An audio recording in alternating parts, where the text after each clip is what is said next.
नमस्ते दोस्तों, मैं स्वाति और आपका स्वागत है ब्रजसुधा चैनल पर, जहां टैरोट, न्यूमरोलॉजी, मेडिटेशन और आध्यात्मिक कहानियों के जरिए हम आपके जीवन को एक नया रास्ता दिखाते हैं। गणपति बप्पा मोरिया। स्वागत है आप सबका ब्रजसुधा पर। आज हम बात करेंगे गणेश जी कैसे चंद्रदेव को शाप दिए और उस शाप के खंडन का उपाय क्या है। एक बार भाद्र शुक्ल चौथ के दिन यानी भाद्र महीना के शुक्ल पक्ष के चतुर्थी के दिन श्री गणेश जी अपने भक्तों पर कृपा करने के लिए धरती पर पधारे। शुक्ल चतुर्थी के रात में पथ चलते हुए गणेश जी अंधेरे होने के कारण गिर पड़े। इस बात को चंद्रदेव देख रहे थे और गणेश जी को देखकर ठहाके लगाकर हंस दिए। चंद्रमा को इस बात पर हंसते देख गणेश जी को बहुत गुस्सा आया। गणेश जी चंद्रदेव को अभिशापित किए कि भादो शुक्ल चौथ के दिन जो भी चंद्रमा को देखेंगे उसे झूठा कलंक लगेगा। उसी दिन से भाद्र महीने की शुक्ल चतुर्थी को चंद्रमा अपने दर्शनार्थी को झूठा कलंक दे देता है, यानी जो भी इस दिन चांद को देखता है उसे झूठा कलंक लग जाता है। श्रीमद्भागवतम में इसी बात का प्रतिपादन किया गया है। श्री कृष्णा कृपा सागर है। उन्होंने कृपा कर लीला की ऐसी रचना की जिससे यह अभिशाप जो है वो खंडन हो सके, झूठा कलंक मिट सके। श्री कृष्ण की पत्नी सत्यभामा जी के पिता सत्यजीत थे।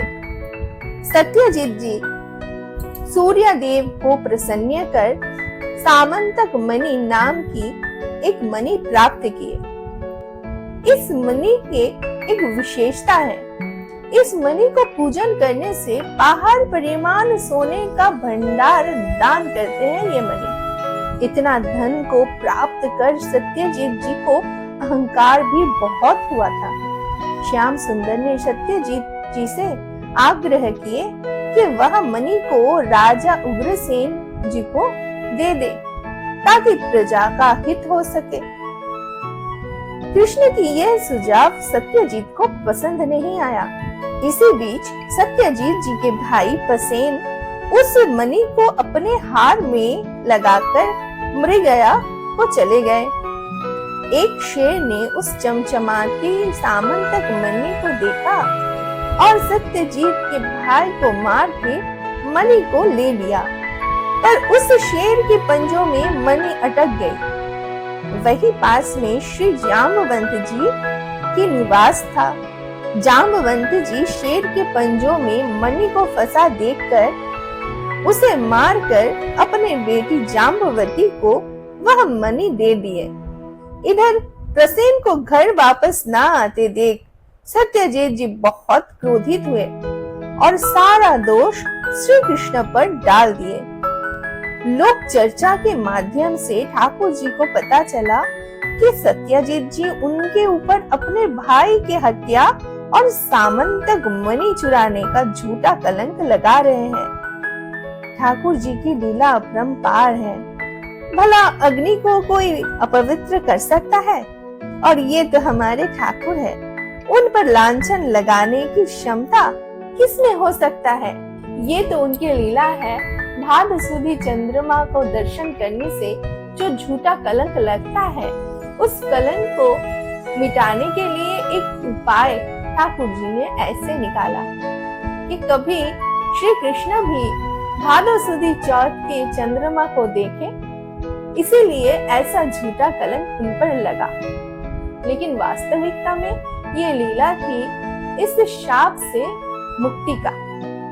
उन पर लांछन लगाने की क्षमता किसमें है, पर भादो सुदी चौथ की ये कलंक खंडित करने के लिए ही लीला रचाई लीला पुरुषोत्तम ने।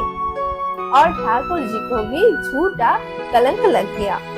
तब श्याम सुंदर अपने कुछ निजी पार्षदों को लेकर उसी जंगल में चले गए जहाँ प्रसेन मृगया करने गया था। वहाँ ढूंढते ढूंढते उसी स्थान पर आ पहुंचे ठाकुर जी जहाँ वो शेर मरा हुआ था।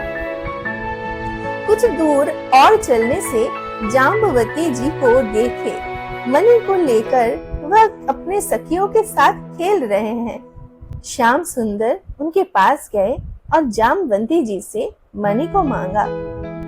कोई पुरुष को ऐसे अपने करीब आते हुए देखकर जाम्बवती जी बहुत डर गई और अपने पिता जामवंत के पीछे छिप गई। वे जामवंत जी के साथ अच्छा दिन तक ठाकुर जी की लड़ाई हुई और फिर लड़ाई में ठाकुर जी जीत गए।